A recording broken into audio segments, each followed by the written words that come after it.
Real estate is one of America's favorite investments, and with good reason. In an ideal scenario, you buy a property, pay down the mortgage, and keep the profits when you sell later. Demand for investment properties has been climbing for several years, and most of the push is coming from people with fewer than 10 properties in their portfolios. But like any investment, there's a lot of work involved and some risk as well. So in this video, we'll share how to start buying a rental property in 2022 and the best way to begin investing. In return, take a few seconds and subscribe to the channel. It's completely free, and we post videos every week to help you level up your journey in real estate investing and owning rental properties. Don't forget to ring the bell so you don't miss out. Issue is the sheer amount of information out there that makes the process slightly overwhelming. If you are brand new to the short-term rental property market, you will likely need a guiding hand and some useful information to help you decide your next step. Here are 10 things to consider when buying your first rental property in 2022.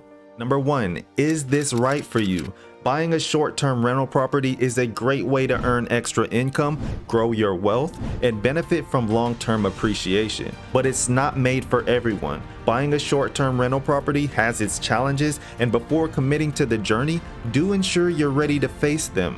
First thing you have to consider is time. Even with a property manager, owning rental property requires time and requires you to be actively involved. The next thing is capital. Rental properties require more capital than buying your own home. Make sure you have enough money for such an investment. Buying rental properties is also unpredictable. You can make high income via a rental property, but it isn't always lucrative as there are many unpredictable elements to consider.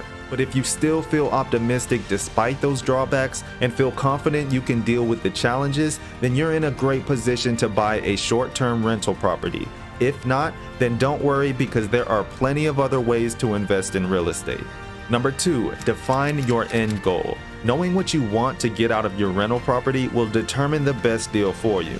Do you want early retirement? Do you need immediate cash flow? Are you trying to diversify your portfolio? These questions are essential to answer at the beginning of your journey. The answers will ultimately inform better investment decisions and help you set achievable financial priorities and goals.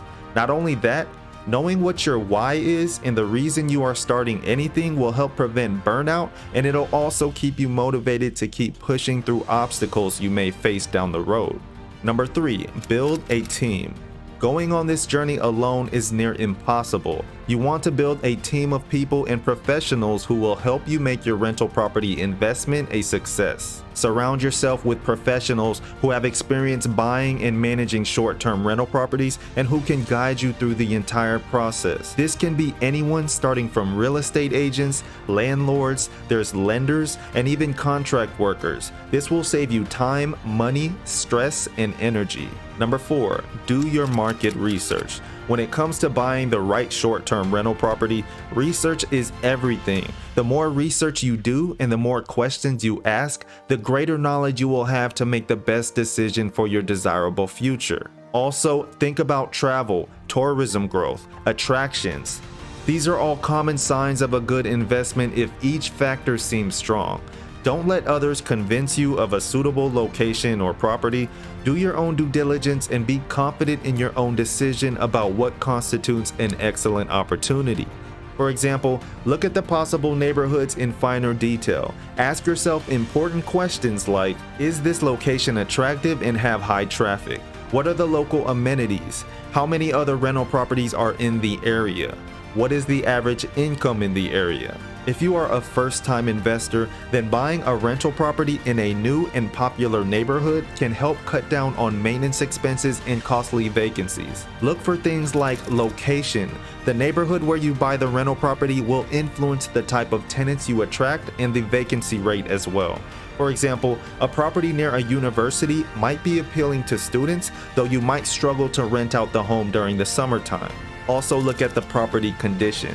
If you decide to buy a fixer-upper, you'll probably have a lot of upfront repair costs and more ongoing maintenance. While this might be fine if you're skilled at home repairs and live nearby, it could be a deal breaker for others who aren't as skilled in that area. The next thing you want to consider is property taxes. Depending on where the property is located, property taxes could add hundreds of dollars to your housing payment each and every month. If you'd rather keep your costs down, look for properties in areas with low tax rates. Also consider the average rent in the area. After adding up your estimated monthly housing cost, check whether the average rent in the neighborhood would at least cover that amount. Also look at the amenities and potential job market. Drive through the neighborhood and check out the restaurants, the parks, the gyms, or any other perks that attract renters. In the same vein, you'll likely attract qualified tenants if there are lots of employment opportunities in that area. Number 5, know your expenses. When buying a rental property, you will most likely accrue expenses,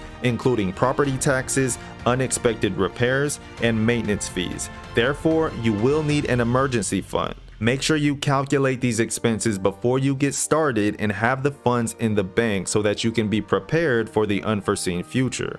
When you get an unexpected phone call in the middle of the night from a tenant saying their pipes burst, don't say we didn't warn you. Number 6, set your budget. Although you're planning for a renter to foot the mortgage payments, you'll still need to figure out if you can afford to buy a second property and how you'll handle recurring expenses. Make sure to budget for both upfront and recurring costs when buying a rental property. Some of the upfront costs you'll need to budget for are the down payment, closing costs, cash reserves, property taxes, maintenance and repairs, property management fees, vacancy, and homeowners association fees. Understand and manage these costs or you will be in for a rude awakening when it's time to pay up. Number 7, get pre-approved for a loan. A mortgage pre-approval can help you figure out how much you can borrow when investing in rental properties. The pre-approval is based on your credit score, income, and outstanding debts. When buying a rental property, you can use a conventional loan or an FHA loan. The qualification standards vary with each mortgage program, and they might also differ from what's required on a mortgage or a primary residence. First up is the conventional loan. Credit score requirements range from 640 to 700, depending on your debt to income ratio, the number of units you're purchasing, and your down payment as well. Next will be the FHA loan. The FHA allows homeowners to buy a property with up to 4 units, as long as one is owner occupied. You'll need a credit score of at least 580 if you put down at least 3.5%. If you can put down 10%, the minimum credit score drops to 500. Number 8, consider property management. Property management companies do a lot of legwork if you're buying an investment property, such as handling renter issues, collecting payments, and hiring someone to take care of ongoing maintenance. Paying a company to take care of these details could be a good option if you don't live near your rental property. The cost of the service varies with every company and location, and it also depends on what you need the company to do for you. So if you charge your renter $1,000 a month, for example, your monthly property management bill might start around $80 to $120. Number 9, look into landlord insurance. When you rent out your property for an extended period of time, usually longer than 6 months, you'll need to buy a special homeowner's insurance policy. Landlord insurance policies cover physical damage to the property itself and potential liability issues, and they typically cost about 25% more than a standard homeowner's insurance policy. Most landlord policies also cover loss of rental income if you can't rent out the property while it's being repaired or rebuilt due to damage from a covered loss. Number 10, set your rent. When setting your rent, it should at least cover the housing costs, such as the principal, interest, property taxes, and insurance. Some real estate investors go by the 1% rule, which says the monthly rent should be equal to or greater than 1% of the total investment. For example, let's say you're looking to take out a mortgage on a rental property with a value of $200,000. Here's how you would use the 1% rule. $200,000 times 0.01% equals $2,000.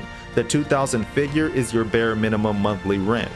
Shopping around for a mortgage can be stressful. It takes time and patience. Always take the time to do your research and know exactly what's out there. Now, if you found this video helpful, Feel free to drop a like for the video and consider subscribing for more powerful real estate content. To get a better grasp on how to invest in rental properties, we put together an entire playlist you can watch to help jumpstart your rental business, so check that one out as well. And until next time, we'll see you guys in the next video.